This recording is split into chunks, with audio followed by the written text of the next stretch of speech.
Hello friends, स्वागत है आपका। मैं हेमंत विश्वकर्मा आपका स्वागत करता हूं आपके अपने YouTube channel study with Hemant Vishwakarma के साथ। तो फ्रेंड्स, वीडियो को शुरू करने से पहले आप हमारे चैनल को सब्सक्राइब करें, ठीक, और हमारे जो बेल आइकन है इसको भी क्लिक करें, ठीक, जिससे आपको हमारे आने वाली सभी प्रकार की वीडियो अवेलेबल होती रहेंगी। फ्रेंड्स, तो आज का हमारा टॉपिक है केमिस्ट्री का क्लास 10th का रासायनिक अभिक्रियाएं एवं समीकरण। तो चलिए इसके बारे में हम समझते हैं रासायनिक समीकरण क्या है। तो देखेंगे फ्रेंड्स, स्टार्ट करते हैं। चलिए आइए, तो रासायनिक अभिक्रियाएं क्या हैं और इनकी समीकरण क्या कहलाती हैं। तो सबसे पहले इंट्रोडक्शन पर चर्चा करते हैं, परिचय। ठीक है, आपका रासायनिक अभिक्रियाएं क्या हैं। तो रासायनिक विज्ञान की वह शाखा है जिसके अंतर्गत हम रासायनिक विज्ञान की वह शाखा है जिसके अंतर्गत हम रासायनिक अभिक्रियाओं का अध्ययन करते हैं, उन्हें हम रासायनिक अभिक्रियाएं कहते हैं। ठीक, अब अध्ययन देखो, आपके जो रासायनिक अभिक्रियाओं में परिवर्तन होता है वो दो प्रकार से होता है। कौन कौन सा होता है? एक तो आपका होता है भौतिक परिवर्तन और एक होता है आपका रासायनिक परिवर्तन।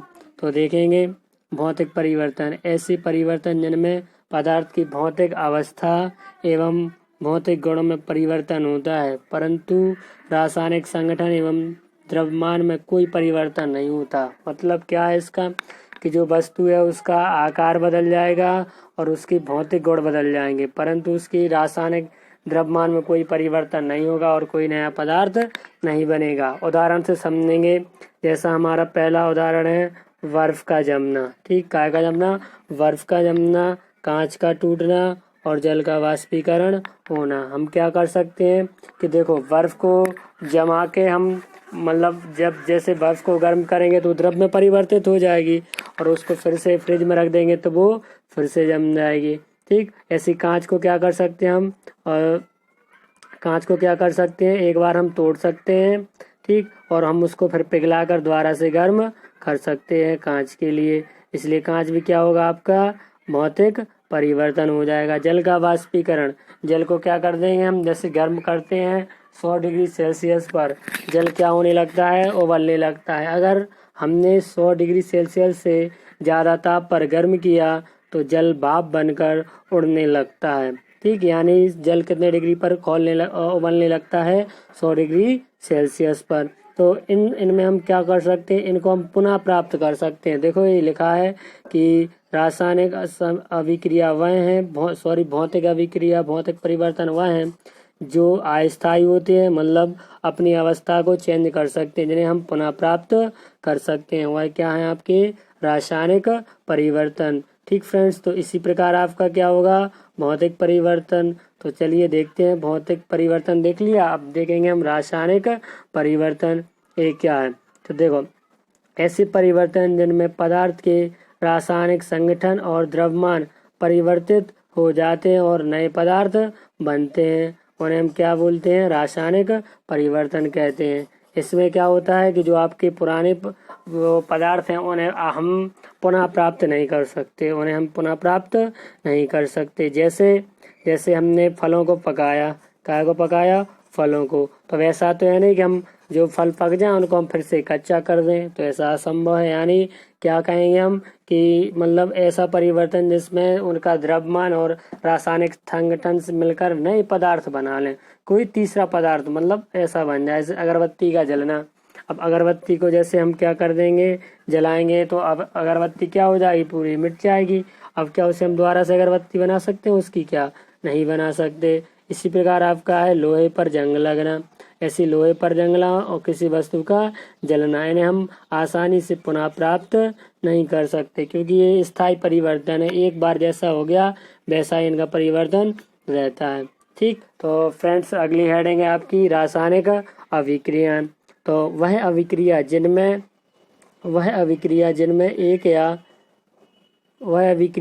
एक या एक से अधिक पदार्थ परस्पर संयोग करके या क्रिया करके नए पदार्थ का निर्माण करते हैं और जिनके भौतिक एवं रासायनिक गुण पहले गुणों से कैसे होते हैं, भिन्न होते हैं। कैसे होते हैं, पहले गुणों से भिन्न होते हैं।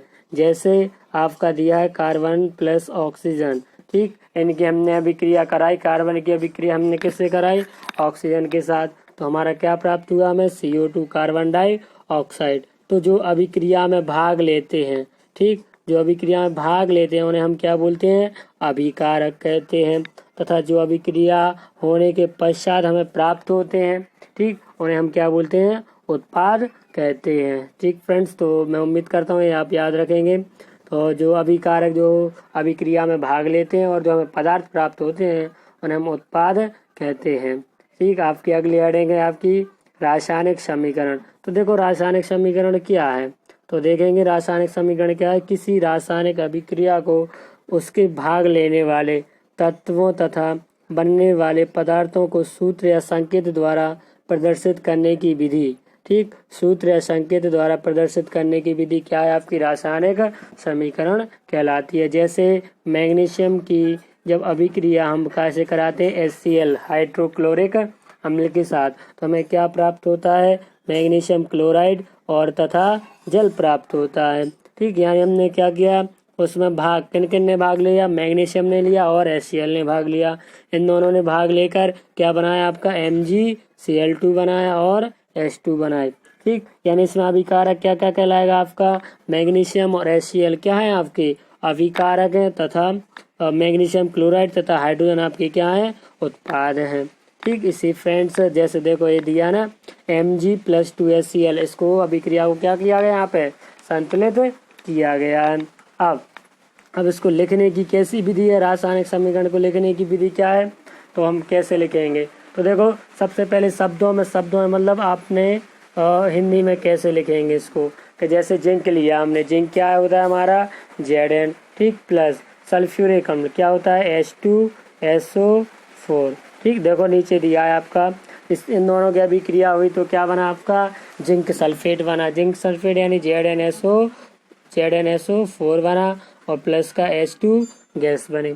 ठीक, तो ये हमने इसको क्या किया, मतलब इस तरफ अभिकारक को लिया है, तो इसकी अभिक्रिया हुई तो हमें क्या प्राप्त हुआ, उत्पाद प्राप्त हुआ। देखो ये इसके प्रतीक हैं, वही है, देखो हाइड्रोजन गैस क्या हो गई, निकल गई। ठीक, अब जिंक क्या है, आपकी धातु है, और जो H2SO4 क्या है, आपका अम्ल। यानी हम जब धातुओं की अभिक्रिया सल्फ्यूरिक अम्ल या अम्लों के साथ कराते हैं तो हमें धातु सल्फेट प्राप्त होता है। धातु यानी जिंक और सल्फेट यानी SO4। ठीक, और प्लस के क्या होगा, धातु सल्फेट या धातु लवण भी बोल सकते हैं हम, तो वो, और साथ में क्या निकल गई, आपकी हाइड्रोजन गैस निकल गई। ठीक, अब अगली हेडिंग है आपकी संतुलित रासायनिक समीकरण।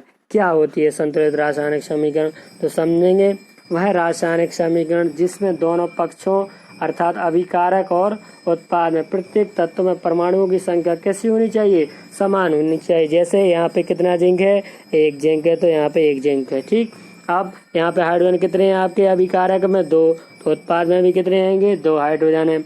अब सल्फेट देखो SO4 देखो यहाँ पे कितने हैं आपके, तो हमने देखे जैसे SO4 देखो यहाँ पे भी एक गैस है, यहाँ पे भी, यहाँ पे 4 ऑक्सीजन है, यहाँ पे भी 4 ऑक्सीजन है।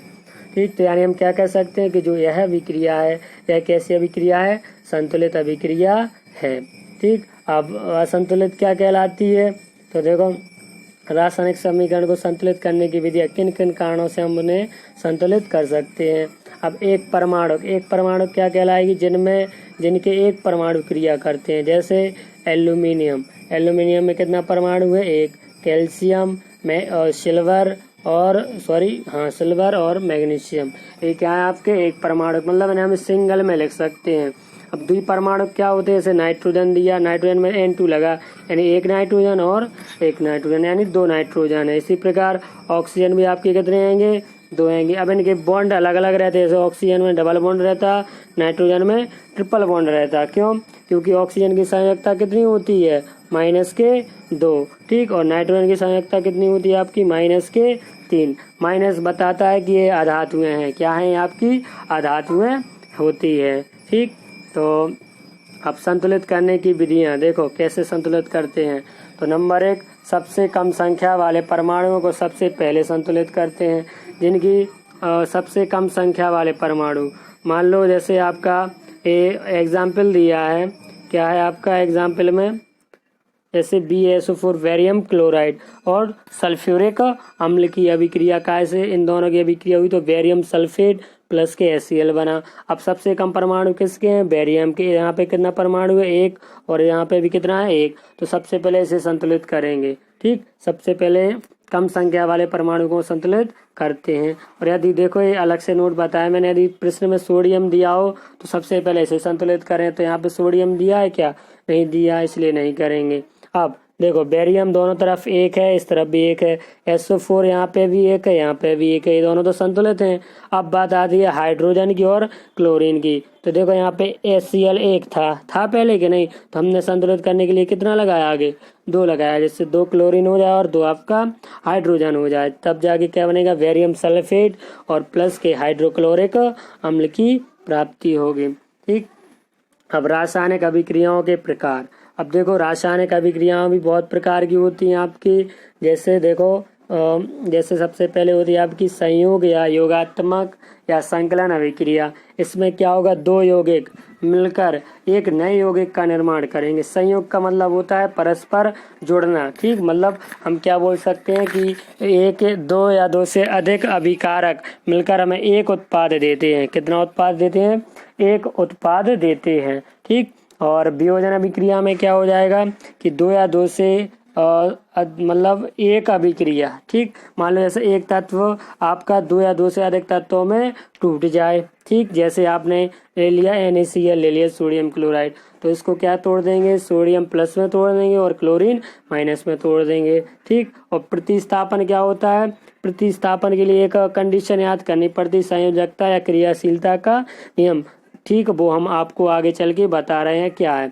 तो इसमें होता है कि एक तत्व दूसरे तत्व को प्रतिस्थापित कर देता है, लेकिन उसकी एक कंडीशन होती है, क्या होती है कि जो तत्व और दूसरे को प्रतिस्थापित करेगा, दूसरी धातु को जो प्रतिस्थापित करेगा उसकी क्रियाशीलता कैसी होनी चाहिए, ज़्यादा होनी चाहिए, तब जाके वो उसको प्रतिस्थापित करेगा। जब आगे अपन इसको अपनी डिटेल में पढ़ेंगे।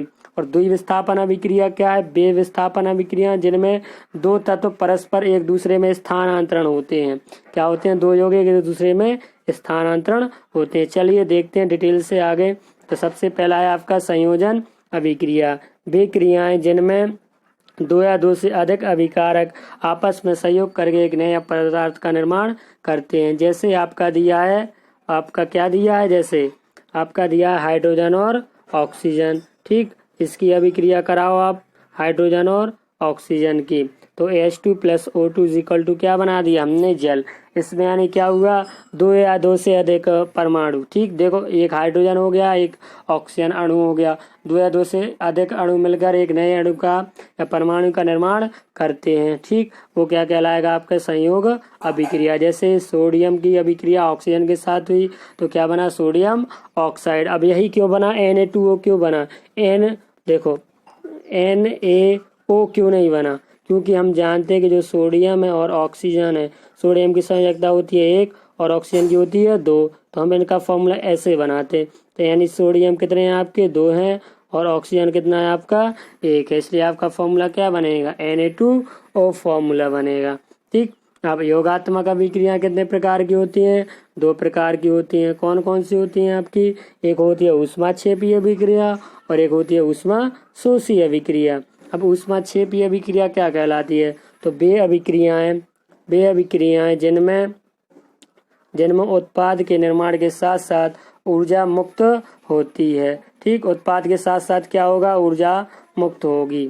ठीक है, और अर्थात ऊष्मा उत्पन्न करने में, मतलब जब हम अभिक्रिया कराएंगे तो उसमें क्या होगी, आपकी ऊष्मा उत्पन्न होगी। जैसे आपने देखा होगा दिवाली के टाइम पे अक्सर हम इसका यूज़ करते हैं कि बिना बुझे हुए चूने का फॉर्मूला होता है आपका CaO, कैल्शियम ऑक्साइड। ठीक, इसकी अभिक्रिया जब जल के साथ कराते हैं तो हमें बुझा हुआ चूना प्राप्त होता है। दिवाली के टाइम पे आप मार्केट से जो बुझा हुआ चूना लाते हैं उसे आप पानी में रख देते हैं, ठीक। तो क्या होता है, एकाएक की अभिक्रिया होने लगती है उनमें, यानी जब इन दोनों की अभिक्रिया होगी तो कौन सा चूना प्राप्त होगा, बुझा हुआ चूना प्राप्त होगा। और आपने देखा होगा उसमें से क्या निकलती है, हीट निकलती है, ऊष्मा। देखो बिना बुझा हुआ चूना प्लस के जल, यानी हमें क्या प्राप्त हो गया है, बुझा हुआ चूना, और प्लस के क्या उत्सर्जित होगी, ऊष्मा उत्सर्जित हो गई, ठीक। इसी प्रकार आपका दूसरा एग्जाम्पल भी दिया है। अब देखो इम्पोर्टेंट क्वेश्चन ये आया, ये एग्जाम में आता है। क्या है क्वेश्चन, कि श्वसन को ऊष्माक्षेपी अभिक्रिया क्यों कहते हैं, ठीक। श्वसन है वो एक प्रकार की कैसी अभिक्रिया है, आपकी ऊष्माक्षेपी अभिक्रिया, हम ऊष्मा उत्सर्जित करते हैं। जैसे देखो श्वसन को ऊष्माक्षेपी अभिक्रिया कहते हैं क्योंकि इसके अंतर्गत जो भोजन है वो छोटे छोटे टुकड़ों में टूटता है, ठीक। भोजन के रूप में हम क्या क्या लेते हैं, कार्बोहाइड्रेट लेते हैं, वसा लेते हैं, प्रोटीन लेते हैं, विटामिन लेते हैं और खनिज लवण लेते हैं। इतनी चीज़ों को हम मतलब अपने दैनिक जीवन में यूज़ करते हैं, और उसके द्वारा जो हम मतलब भोजन करते हैं वह छोटे छोटे टुकड़ों में टूटता है। काय के रूप में टूटता है, ग्लूकोज, ठीक, या ग्लाइकोजन के रूप में आपके भोजन की सबसे छोटी इकाई होती है, आपका भोजन टूटता है। और अगर आपके पेड़ पौधों में पूछें तो भोजन किसके रूप में इकट्ठा होता है, स्टार्च या मंड के रूप में, ठीक। तो देखो ये हमने क्या किया, कार्बोहाइड्रेट लिया, हमारे शरीर मतलब ग्लूकोज लिया हमने खाना, तो सबसे छोटी इकाई क्या में टूटता है, ग्लूकोज, और प्लस के हम क्या लेते हैं, ऑक्सीजन। अब जब इन दोनों की अभिक्रिया होती है तो क्या क्या प्राप्त होगा, हम क्या निकालते हैं, कार्बन डाइऑक्साइड निकालते हैं, और उत्सर्जित पदार्थ के रूप में जल निकालते हैं, और हमारे शरीर से क्या बनती है, ऊर्जा, ठीक, ऊर्जा निकलती है। तो इसे हम क्या कहते हैं, ऊष्माक्षेपी अभिक्रिया कहते हैं। मतलब जब मतलब ऊष्माक्षेपी अभिक्रिया क्या थी, वे रासायनिक अभिक्रिया जिनमें उत्पाद के निर्माण के साथ साथ क्या उत्सर्जित होती है, ऊष्मा उत्सर्जित होती है। अब इसी प्रकार ऊष्मा शोषी, तो ऊष्मा शोषी में क्या हो जाएगा, अब उसमें ऊष्मा उत्सर्जित होती थी तो इसमें क्या होगी, ऊष्मा का अवशोषण होगा, ठीक। तो हम क्या कहेंगे कि वे रासायनिक अभिक्रिया जिनमें उत्पाद तो देखो बनेगा ही, ठीक, उत्पाद के साथ साथ ऊष्मा क्या होती है, ग्रहण होती है, अर्थात अभिकारकों को बाहर से हमें अभिक्रिया कराने के लिए गर्म करना पड़ता है या किसी प्रकार से उन्हें ऊर्जा देनी पड़ती है। जैसे नाइट्रोजन और ऑक्सीजन को हम जब उच्च ताप पर गर्म करते हैं, ठीक, नाइट्रोजन और ऑक्सीजन को हम गर्म करते हैं, कितना ताप चाहिए, समथिंग 3000 डिग्री सेल्सियस, तब जाके हमें क्या नाइट्रो NO प्राप्त होती है, नाइट्रोजन ऑक्साइड, ठीक, प्राप्त होती है। N2 + O2 = 2NO, ठीक। तो सभी वियोजन या अपघटन अभिक्रियाएं ऊष्माक्षेपी अभिक्रियाएं होती हैं। इसको हम आपको फिर बताएंगे अगले लेक्चर में, क्योंकि ये वीडियो आपका काफ़ी बड़ा हो जाएगा। तो अभी हम थोड़ा शॉर्ट में बता दे रहे क्या है, हमने यहाँ पे लिखा क्या है।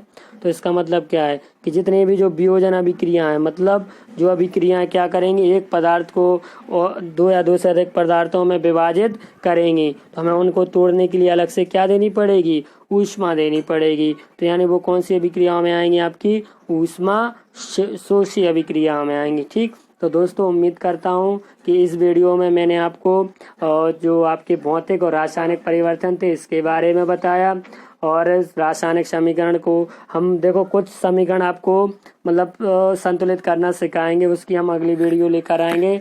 और जो हमने रासायनिक अभिक्रियाओं के प्रकार देखे उसमें अभी केवल हमने एक प्रकार समझा, अभी हमें 3 और समझने, वियोजन अभिक्रिया, प्रतिस्थापन अभिक्रिया और द्विविस्थापन अभिक्रिया। तो वो हम आपको अगले लेक्चर में लेकर आएंगे। तो प्लीज़ दोस्तों, अगर ये आपको मेरा वीडियो अच्छा लगा हो, हेल्पफुल लगा हो, तो हमारे चैनल को लाइक करें, सब्सक्राइब करें, और जो भी अपने फ्रेंड्स हैं उनके लिए वीडियो शेयर करें, क्योंकि मैं इसमें आपको पूरी जो 10th की जो आपकी साइंस है वो पूरी कवर कराऊंगा। केमिस्ट्री हो गया आपका, फिजिक्स हो गया और बायोलॉजी हो गया, तीनों टॉपिक को कंप्लीट कराऊंगा और उसकी आपकी प्रैक्टिस भी कराऊंगा, ठीक, क्वेश्चन होगी। तो प्लीज़ हमारे चैनल को लाइक करें, सब्सक्राइब करें। जय हिंद दोस्तों, धन्यवाद, सत श्री अकाल।